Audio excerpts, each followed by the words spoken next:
በህይወቴ ለመጀመሪያ ጊዜ ፉል ሰርቻለሁ ዛሬ። ህፃን እያለሁ ቤታችን ፉል ሲሰራ ትዝ አይለኝም። ካደኩ በኋላ ነው በሙሉ ፉል ምን እንደሆነ የተማርኩት።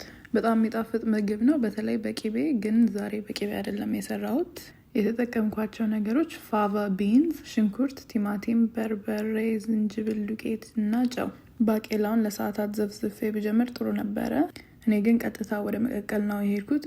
ከ2 ሰዓት ከ3 ሰዓት በላይ ነው የፈጀብኝ ባቄላውን ለማብሰል። እኔ ደግሞ ይሄን አላወቅኩም። በ30 ደቂቃ ተቀቅሎ ይበስላል ብዬ ሽንኩርትና ቲማቲሜን መክተፍ ጀመርኩ። ሽንኩርት መፍጨት እንደምወድ ታውቃላችሁ፣ ግን ዛሬ በእጄ ነው የከተፍኩት። ቲማቲሙንም እንደዛው በእጄ ነው ትንሽ ተለቅ አድርጌ ነው የከተፍኩት። ከዛ በኋላ ባቄላዬን ሳማስለው አልበስል አለኝ። ሙቅ ውሃ እየጨመርኩ እያበሰልኩ። እውነቱን ለመናገር ትላንትና ማታ ነው ባቄላውን ማብሰል የጀመርኩት። አልበስልም ሲለኝ ተኝቼ ዛሬ ጠዋት ነው የጨረስኩት።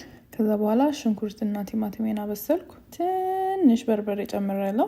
ነጭ ሽንኩርትና ዝንጅብል ቢገባበት ጥሩ ነበረ፣ ግን ስላልነበረኝ የዝንጅብል ዱቄት ብቻ ጨመርኩ። ከዛ በኋላ ባቄላውን ጨምሬ ትንሽ ዳመጥኩት። ጨው ጨመርኩ። ከዛም በዳቦ አድርጌ ነው የበላሁት። ደግሜ መሞከር አለብኝ።